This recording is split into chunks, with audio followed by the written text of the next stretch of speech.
일주일간의 달콤했던 베트남 다낭 여행을 마치고 돌아온 며느리 수지는 현관문 앞에서 고개를 갸웃거렸습니다. 평소 쓰던 비밀번호를 눌렀지만 돌아오는 건 차가운 경고음 뿐이었습니다. 어머 여보, 도어락이 왜 이래? 어머니가 번호를 바꾸셨나? 수진이 짜증스럽게 문을 두드리자 안에서 문이 열렸습니다. 그런데 문을 열어준 사람은 앞치마를 두른 시어머니 영자가 아니라 작업복을 입은 낯선 사내였습니다. 누구십니까? 남의 집에서 뭐 하시는 거예요? 아들 진수가 당황해 소리치자 사내가 무심하게 대답했습니다. 남의 집이라니요? 오늘 잔금 치르고 이사 들어온 사람입니다. 전 주인분이 짐 다 빼두셨던데 못 들으셨나 보네. 사내를 밀치고 거실로 뛰어들어간 수진과 진수는 눈앞의 광경에 사색이 되었습니다. 화려했던 소파와 텔레비전은 온데간데였고 휑한 거실 중앙의 시어머니, 영자가 낡은 목각 의자에 앉아 그들을 기다리고 있었습니다. 어머니, 이게 다 뭐예요? 무슨 말씀 좀 해보세요. 우리가 없는 사이에 도대체 무슨 일이 있었던 거냐고요. 진수가 절규하듯 묻자 영자는 천천히 고개를 돌려 그들을 빤히 쳐다보았습니다. 그리고 생전 처음 보는 차가운 미소를 지으며 나지막이 입을 뗐습니다. 이 집 팔았다. 네. 뭐라고요? 집을 팔다니요? 어머니, 저희더러 지금 길바닥으로 나앉으라는 말씀이세요? 수진의 얼굴이 하얗게 질려 바들바들 떨렸습니다. 영자는 흔들림 없는 눈빛으로 며느리를 쏘아보며 대답했습니다. 왜 그러니? 너희가 그랬잖니. 시어머니는 가족이 아니라고. 가족도 아닌 남의 집에서 일주일이나 공짜로 지냈으면 됐지. 뭘 더 바라니? 자, 이제 너희 짐 싸서 나가거라. 오늘부터 이 집 주인은 내가 아니니까. 평생 아들 하나만을 위해 살았던 이 가련한 어머니가 왜 자신의 전 재산인 집을 팔아치우고 자식들을 길바닥으로 내몰게 되었을까요? 내용이 궁금하시다면 구독과 좋아요 부탁드려요. 그 처절한 복수의 서막은 30년 전 어느 뜨거운 식당 주방에서 시작되었습니다. 영자의 인생은 한여름 식당 주방의 열기보다 더 뜨겁고 고단했습니다. 30살이라는 젊은 나이에 남편을 사고로 잃고 품 안의 어린 아들 진수를 지키기 위해 그녀가 할 수 있는 일은 그리 많지 않았습니다. 배운 것 없고 기댈 곳 없던 영자가 선택한 것은 시장통 국밥집의 주방 일이었습니다. 매일 새벽 4시면 어김없이 눈을 떴습니다. 커다란 가마솥에 불을 지피고 육수를 우려내며 영자는 입술을 깨물었습니다. 내 자식만큼은 남들에게 기죽지 않게 키우리라. 뜨거운 김이 얼굴을 덮치고 끓는 육수가 손등에 튀어벌건 화상을 입는 날이 허다했지만 영자는 아픔을 느낄 새도 없었습니다. 그녀의 머릿속에는 오로지 아들의 등록금과 우리 식구발 뻗고 잘 집 한 칸뿐이었습니다. 영자 씨, 그러다 정말 사람 잡겠어. 적당히 좀 해. 식당 주인의 만류에도 영자는 쉬지 않았습니다. 남들보다 1시간 더 일하고 남들이 버리는 자투리 채소까지 알뜰하게 모아 생활비를 아꼈습니다. 고기 한 점 제대로 먹지 못하고 옷 한 벌 사입지 않으며 영자는 오로지 저축에만 매달렸습니다. 손가락 마디마디가 굵어지고 허리가 굽어가는 줄도 모른 채 그녀는 식당 주방의 악바리로 통했습니다. 그렇게 15년을 억척스럽게 버틴 끝에 영자에게도 기적이 찾아왔습니다. 서울 변두리의 작고 허름한 빌라 한 채를 드디어 자신의 이름으로 사게 된 것입니다. 비록 낡고 비좁아 곰팡이가 슬던 집이었지만 영자에게는 그 어떤 궁궐보다 소중한 전 재산이었습니다. 진수야, 이제 우리도 우리 집이 생겼다. 이제 더 이상 이사 안 다녀도 돼. 아들의 손을 잡고 낡은 빌라 계단을 오르던 날 영자는 손등의 흉터를 어루만지며 소리 없이 울었습니다. 그 빌라가 나중에 재건축 붐을 타고 수억 원대의 번듯한 아파트가 될 줄은 꿈에도 몰랐던 시절이었습니다. 영자는 그저 자신의 살점을 깎아 만든 그 집이 아들의 미래를 지켜줄 유일한 울타리라고 믿었습니다.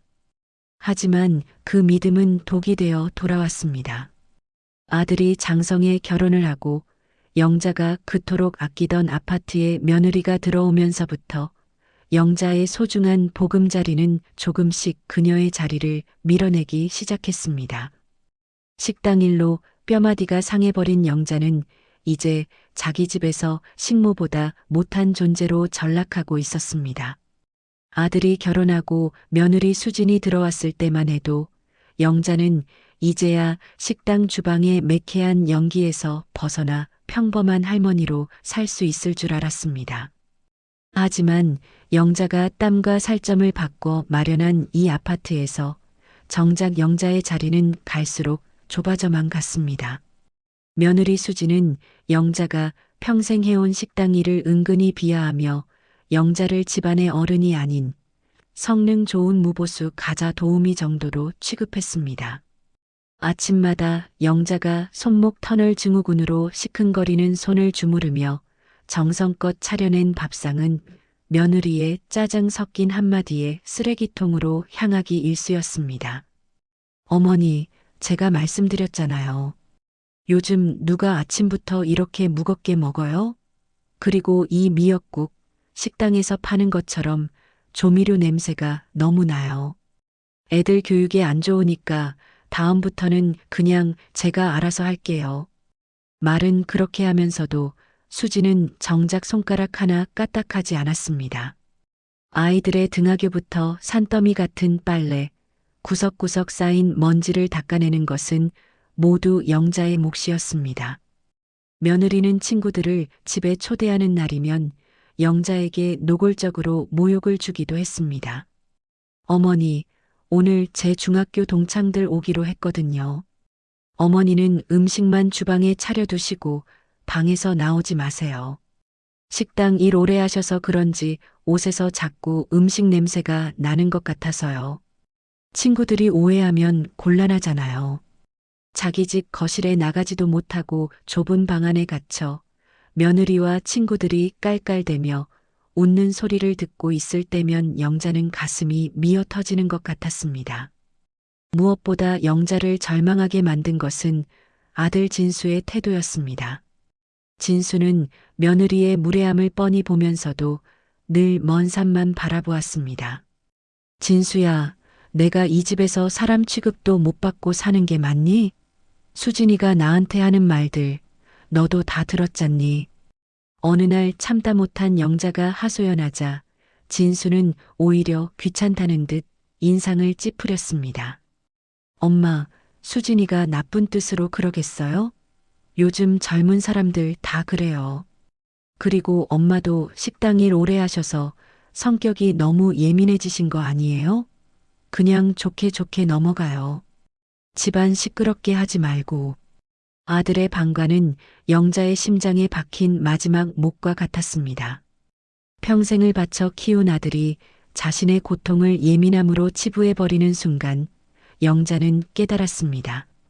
이 화려한 아파트 안에서 자신은 가족이 아니라 그저 집안일을 해주고 집을 지키는 투명 인간에 불과하다는 사실을 말입니다. 며느리의 무시는 날이 갈수록 교묘하고 잔인해졌습니다. 영자가 아끼던 오래된 사진첩과 가구들은 집안 분위기 망친다는 이유로 영자의 동의도 없이 베란다 창고로 처박혔고 영자의 빨래는 냄새 섞인다며 따로 돌려졌습니다. 영자는 자신의 이름으로 된 집에서 며느리가 정해준 좁은 동선 안에서만 숨을 죽이며 살아야 했습니다. 영자의 인내심이 임계점에 달한 것은 며느리 친정 식구들의 해외여행 계획 때문이었습니다. 수지는 몇 달 전부터 친정 부모님과 동생 부부까지 합세한 대규모 베트남 여행을 준비하며 들떠 있었습니다. 거실 가득 화려한 여름 옷가지와 캐리어를 펼쳐놓고 웃음꽃을 피우던 수지는 곁에서 짐 싸는 것을 도와주던 영자에게 얼음장처럼 차가운 말을 내뱉었습니다. 어머니, 이번 여행은 저희 친정 식구들끼리만 가는 첫 해외여행인 거 아시죠? 애들도 외갓집 식구들이랑 정 쌓을 기회고요. 그러니까 어머니는 이번에 집이나 좀 잘 보고 계세요. 어디 가시지 말고 청소랑 화분 물주기도 신경 써주시고요. 영자는 순간 자신의 귀를 의심했습니다. 평생 고생에 마련한 내 집에서 정작 주인인 자신만 쏙 빼놓고 여행을 간다는 사실보다 자신을 집 지키는 사람 정도로 당연하게 여기는 며느리의 태도가 더 뼈아팠습니다. 서러움이 복받친 영자가 조심스레 입을 뗐습니다. 수진아, 나도 베트남은커녕 비행기 한 번 못 타봤는데 꼭 이번에 나만 빼고 가야겠니? 사돈댁 식구들 보기에도 내가 같이 가는 게 맞지 않겠어? 그러자 수지는 싸늘한 눈빛으로 영자를 아래 위로 훑어보더니 기어코 영자의 가슴에 대못을 박는 한마디를 던졌습니다. 어머니, 솔직히 말씀드려요? 이번 여행은 가족 여행이에요. 어머니 친정 가족들만 간다고 말씀드렸잖아요. 우리 쪽 구성원이 아니잖아요. 사돈들 계신 데서 어머니가 눈치 없이 끼어 계시면 분위기만 이상해져요. 어머니는 가족이 아니니까 그냥 집에 계시는 게 서로 편하다고요. 아시겠어요? 가족이 아니다.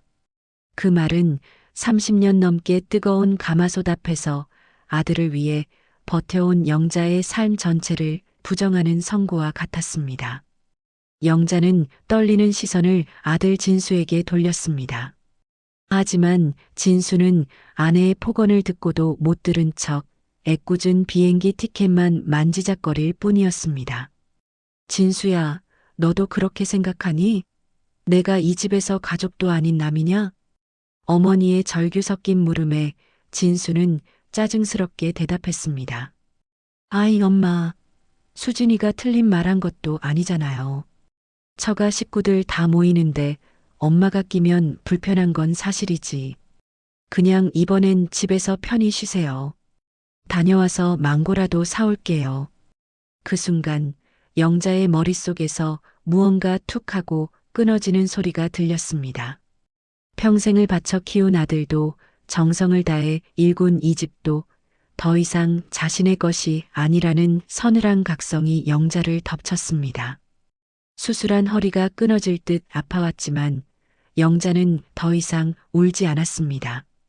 대신 차분하게 거실에 펼쳐진 며느리의 짐 가방을 내려다보며 속으로 다짐했습니다. 그래, 내가 가족이 아니라면 이 집 주인으로서 내 권리만 챙기면 되겠구나. 너희가 말하는 그 진정한 독립, 내가 확실하게 시켜주마.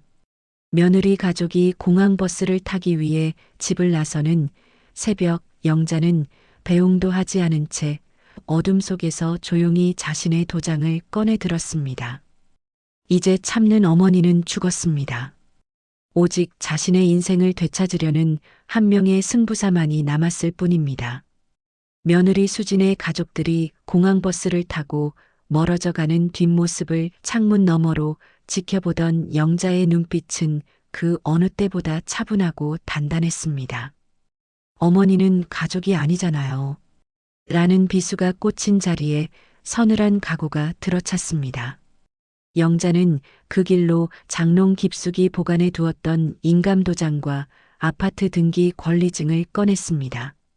30년 전 식당 주방의 뜨거운 열기를 견디며 일궈낸 자신의 살점과도 같은 물건들이었습니다. 영자는 곧장 동네에서 가장 수완 좋기로 소문난 부동산 중개소를 찾았습니다. 금매로 내놓겠습니다. 시세보다 3천만 원 낮춰도 좋으니 딱 사흘 안에 잔금까지 치를 수 있는 사람으로 찾아주세요. 부동산 사장은 눈을 동그랗게 뜨며 말렸지만 영자의 고집을 꺾을 수는 없었습니다. 이 아파트는 재건축 호재로 눈독을 들이는 사람이 줄을 선 곳이었기에 매물은 올린 지 반나절도 되지 않아 임자를 만났습니다. 평생 내 집 마련이 꿈이었다는 젊은 신혼부부는 영자가 제시한 파격적인 조건에 그 자리에서 계약서를 썼습니다.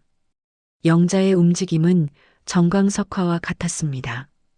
계약금을 받자마자 이삿짐 센터를 수소문했고 자신의 짐이라고는 평생 써온 낡은 녹그릇 몇 개와 아들의 어린 시절 사진첩 그리고 옷까지 몇 벌이 든 박스 대여섯 개가 전부였습니다. 나머지 가구와 가전제품들은 모두 새로 이사올 사람들에게 헐값에 넘기거나 폐기 처리를 부탁했습니다. 텅 비어가는 집안을 보며 영자는 묘한 해방감을 느꼈습니다. 며느리가 그토록 아끼던 이태리제 소파와 아들이 서재에 들여놓았던 비싼 책상들이 하나둘 거실 밖으로 나갈 때마다 가슴을 짓누르던 체증이 씻겨 내려가는 듯 했습니다. 사흘째 되는 날 영자는 약속대로 잔금 전액을 확인했습니다. 평생 만져본 적 없는 거액의 숫자가 통장에 찍히는 순간 영자는 남몰래 눈물을 훔쳤습니다. 이 돈은 단순한 화폐가 아니라 자신의 꺾인 자존심이자 잃어버린 30년 세월에 대한 보상 같았습니다. 영자는 아들과 며느리에게는 단 한 통의 전화도 문자도 남기지 않았습니다. 대신 그들이 돌아오기 하루 전날 집안의 도어락 비밀번호를 초기화하고 자신의 모든 흔적을 지웠습니다. 영자는 마지막으로 거실 한복판에 서서 텅 빈 공간을 둘러보았습니다. 이곳에서 아들을 키우고 며느리를 맞이하고 손주들을 돌보며 보냈던 시간들이 주마등처럼 스쳐 지나갔습니다. 하지만 미련은 없었습니다. 가족이 아니니 집이나 잘 보고 있으라던 며느리의 말대로 영자는 집을 아주 잘 처분해 주었습니다.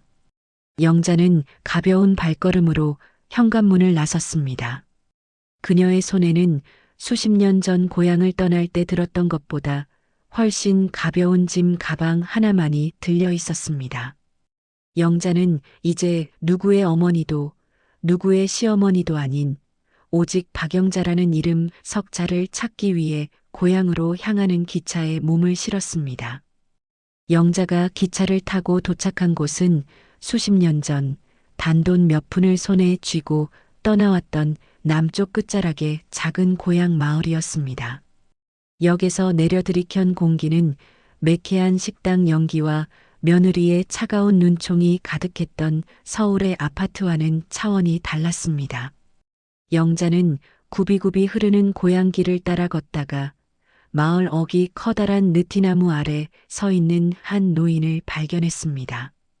수십 년 세월이 흘렀지만 한눈에 알아볼 수 있었습니다. 영자의 중마고우 경이었습니다. 영자야, 박영자 맞지? 아이고, 이 기집애야. 연락도 없이 어찌 왔어? 경이가 버선발로 달려와 영자의 두 손을 꽉 맞잡았습니다. 식당 일로 마디마디가 굵어진 영자의 손과 밭일로 거칠어진 경이의 손이 맞닿는 순간 영자는 참았던 눈물을 터뜨렸습니다. 아들에게도 며느리에게도 받아보지 못한 따뜻한 온기가 친구의 손을 통해 가슴 깊숙이 전해졌습니다. 경이는 영자의 초라한 짐 가방을 대신 들어주며 자신의 집으로 이끌었습니다. 그곳에는 며느리가 질색하던 구수한 된장찌개 냄새와 사람 사는 냄새가 가득했습니다. 경이야, 나 이제 갈 곳이 없어. 서울집도 다 팔고 아들놈이랑 인연도 다 끊고 내려왔다. 영자의 고백에 경이는 놀라는 기색도 없이 그저 갓 지은 하얀 쌀밥 위에 잘 익은 김치 한 점을 올려주었습니다. 며느리 눈치 보느라 찬물에 밥 말아 먹던 시절이 주마등처럼 스쳐 지나갔습니다. 영자는 친구가 차려준 소박한 밥상을 마주하고서야 비로소 자신이 살아있음을 느꼈습니다. 며느리가 가족이 아니니 끼어들지 말라던 그 차가운 말들에 얼어붙었던 심장이 고향의 따뜻한 온돌방에서 조금씩 녹아내리기 시작했습니다. 영자는 경희의 도움을 받아 마을 뒷산이 잘 보이는 작은 빈집 하나를 구했습니다. 아파트를 판 돈의 아주 일부분만으로도 충분히 살 수 있는 아늑한 집이었습니다. 영자는 마당에 작은 텃밭을 일구고 평생 남의 집 음식을 하느라 잊고 살았던 내가 좋아하는 음식들을 하나둘 만들기 시작했습니다. 며느리가 싫어하던 멸치 냄새 진한 칼국수도 끓이고 아들이 귀찮아하던 나물도 무쳤습니다. 누구의 눈치를 볼 필요도 누구의 시간을 맞출 필요도 없는 오직 박영자만을 위한 시간이 고향의 사계절과 함께 흐르기 시작했습니다. 어느덧 고향 마을의 노을이 영자의 작은 마당을 주황빛으로 물들린 때쯤 영자는 평상에 앉아 경희와 막걸리 한 잔을 기울였습니다. 30년 넘게 가슴속에 품고 살았던 아들이라는 무거운 짐을 내려놓고 나니 비로소 세상의 아름다운 풍경들이 눈에 들어오기 시작했습니다. 영자는 이제야 알 것 같았습니다. 자식을 위해 살점을 다 내어주는 것이 미덕인 줄 알았던 자신의 삶이 얼마나 스스로를 외롭게 만들었는지를 말입니다. 영자는 밤마다 들려오는 풀벌레 소리를 자장가 삼아 평생 처음으로 깊고 편안한 잠에 빠져들었습니다. 일주일간의 꿈 같은 해외여행을 마치고 공항버스로 동네에 도착한 수진과 진수 내외는 명품 쇼핑백과 망고 상자를 양손 가득 들고 위풍당당하게 아파트 단지로 들어섰습니다. 어머니가 집을 잘 보고 계시겠지? 청소는 깨끗이 해놨나 몰라. 수지는 거드름을 피우며 현관 도어락 비밀번호를 눌렀습니다. 하지만 익숙한 신호음 대신 날카로운 경고음이 울려 퍼졌습니다. 몇 번을 다시 눌러도 문은 요지부동이었습니다. 여보, 어머니가 번호를 바꾸셨나 봐. 어머니, 저희 왔어요. 문 좀 열어주세요. 진수가 문을 쾅쾅 두드렸지만 집안에서는 아무런 대척도 없었습니다. 그때 안에서 철컥 소리가 나며 문이 열렸습니다. 하지만 문틈 사이로 얼굴을 내민 사람은 앞치마를 두른 어머니가 아니라 낯선 젊은 남자였습니다. 누구신데 남의 집 문을 이렇게 두드립니까?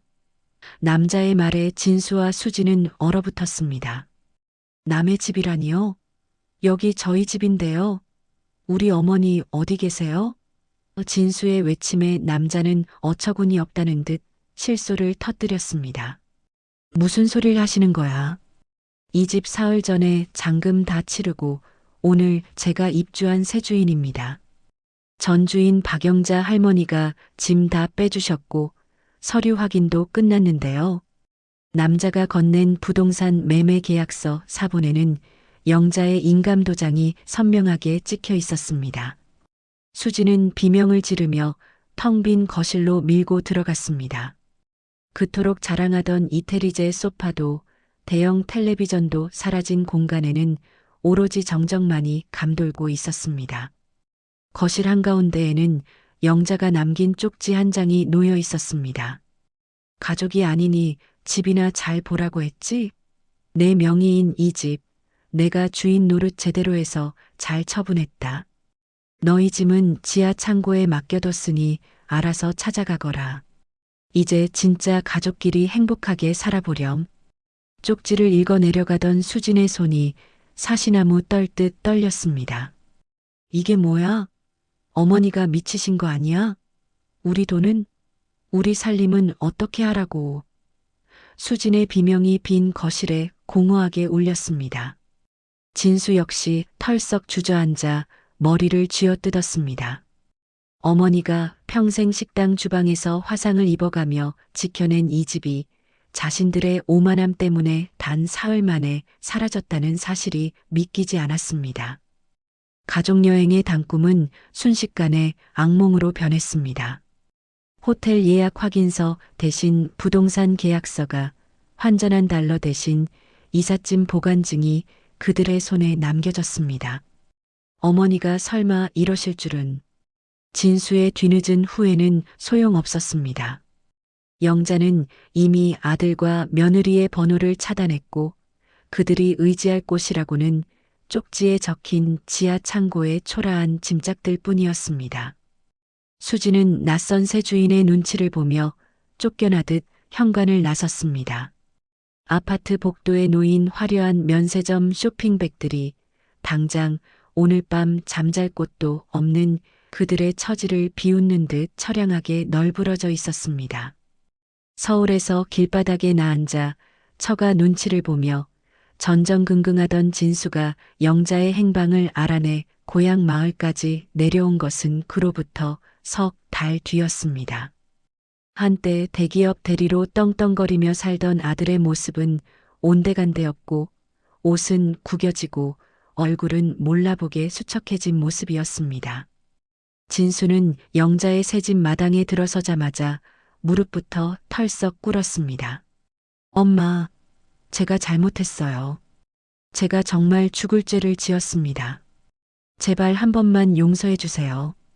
마당에서 고추를 말리던 영자는 아들의 목소리에 잠시 손을 멈췄습니다. 하지만 예전처럼 버선발로 뛰어나가 아들을 안아주지 않았습니다. 영자는 무표정한 얼굴로 아들을 내려다보며 차갑게 물었습니다. 여기는 어쩐 일이냐? 가족도 아닌 남의 집에 오려면 미리 연락이라도 하고 오지 그랬니? 엄마, 어떻게 그런 말씀을 하세요? 제가 엄마 자식인데. 수진이도 매일 울면서 후회하고 있어요. 처가댁에서 눈칫밥 먹으며 애들도 적응 못하고 고생이 말이 아닙니다. 엄마가 집 한 돈으로 작은 전세라도 하나 얻어주시면 정말 효도하며 살게요. 진수의 입에서 나온 돈이라는 단어에 영자는 헛웃음을 터뜨렸습니다. 결국 아들을 여기까지 달려오게 만든 것은 어머니에 대한 그리움이 아니라 영자의 통장에 꽂힌 아파트 매매 대금이었던 것입니다. 영자는 들고 있던 고추 바구니를 내려놓고 진수에게 다가갔습니다. 진수야, 너 아직도 정신을 못 차렸구나. 내가 힘들다고? 처가에서 눈칫밥 먹는 게 서러워? 나는 30해 넘게 그 뜨거운 주방에서 내 학비 벌고 그 아파트 지키려고 내 영혼까지 태웠다. 그런데 너희는 나를 그 집 식모보다 못하게 대했어. 내가 허리가 끊어질 듯 아파서 수술하고 돌아왔을 때 며느리가 내일 아침 밥은 어쩔 거냐고 묻던 그날. 너는 내 눈을 피했지. 그때 이미 내 아들 진수는 죽었다. 영자의 일침에 진수는 고개를 들지 못하고 어깨를 들썩이며 흐느꼈습니다. 하지만 영자의 마음은 이미 단단한 바위처럼 굳어 있었습니다. 수진이가 그랬지. 나는 가족이 아니라고. 그래, 나도 이제 너희를 내 가족으로 생각하지 않기로 했다. 이 돈은 내 살점이고 내 피눈물이다. 이걸 왜 너희 독립 자금으로 내어줘야 하니? 너희는 젊으니 몸으로 부딪혀서 살아라. 나는 이제 남은 인생 박영자라는 내 이름으로 살 거다. 다시는 연락하지 마라. 한 번만 더 찾아오면 그땐 정말 남보다 못한 사이가 될 테니까. 영자는 매몰차게 돌아서서 집 안으로 들어가 문을 걸어 잠갔습니다. 문 밖에서 진수가 엄마를 부르며 통곡하는 소리가 들려왔지만 영자는 흔들리지 않았습니다. 대신 방 안가득 들어오는 따뜻한 햇살을 받으며 평생 처음으로 자식이라는 무거운 멍에에서 벗어난 자유를 느꼈습니다. 이제 영자에게 필요한 것은 아들의 뒤늦은 효도가 아니라 오직 자신만을 위한 평화로운 오후였습니다. 아들이 떠난 마당에는 다시 평온한 정적이 찾아왔습니다. 영자는 대문을 걸어 잠그고 방 안으로 들어와 거울 앞에 섰습니다. 거울 속에는 평생 식당 주방의 독한 연기에 그을리고 자식 뒷바라지에 주름진 노파가 아닌 눈빛만은 맑게 빛나는 한 여자가 서 있었습니다. 영자는 서랍 깊숙이 넣어두었던 낡은 수첩을 꺼냈습니다. 그곳에는 젊은 시절, 나중에 돈 벌면 꼭 해보고 싶은 것들이라며 서툰 글씨로 적어두었던 소박한 꿈들이 적혀 있었습니다. 영자의 고향 생활은 그날부터 진짜 시작되었습니다. 새벽 5시 가족들 아침밥을 차리기 위해 기계적으로 눈을 뜨던 습관은 이제 영자를 위한 새벽 산책 시간으로 바뀌었습니다. 안개 자욱한 고향 뒷산을 오르며 영자는 난생 처음으로 풀잎에 맺힌 이슬을 관찰하고 이름 모를 산새들의 노랫소리에 귀를 기울였습니다. 누구에게 쫓기듯 서둘러 먹던 아침 식사도 이제는 정성스러운 의식이 되었습니다. 직접 기른 쌈 채소와 친구 경희가 가져다 준 고소한 들기름으로 차린 밥상을 마주할 때마다 영자는 이게 진짜 사는 맛이구나 라며 혼잣말을 내뱉었습니다. 오후에는 마을 회관에 나가 친구들과 함께 글을 배우기 시작했습니다. 평생 식당 장부나 적을 줄 알았지 마음속 깊은 이야기를 글로 옮겨본 적 없던 영자였습니다. 삐뚤빼뚤한 글씨로 박영자라는 자기 이름을 종이 가득 채워 쓰던 날 영자는 아파트를 샀을 때보다 더 큰 성취감을 느꼈습니다. 이제 영자는 더 이상 누구의 어머니나 할머니로 불리지 않았습니다. 마을 사람들은 그녀를 영자씨라고 불렀고 친구 경희는 그저 영자야라며 다정하게 이름을 불러주었습니다. 가끔 서울에서 아들의 소식이 들려오기도 했습니다. 수진과 진수가 집을 구하지 못해 고생한다는 얘기, 며느리가 친정 식구들과 사이가 틀어져 눈칫밥을 먹는다는 소문이 바람결에 들려왔지만 영자의 마음은 잔잔한 호수처럼 흔들리지 않았습니다. 그것은 영자가 내린 벌이 아니라 그들이 스스로 선택한 삶의 결과임을 알았기 때문입니다.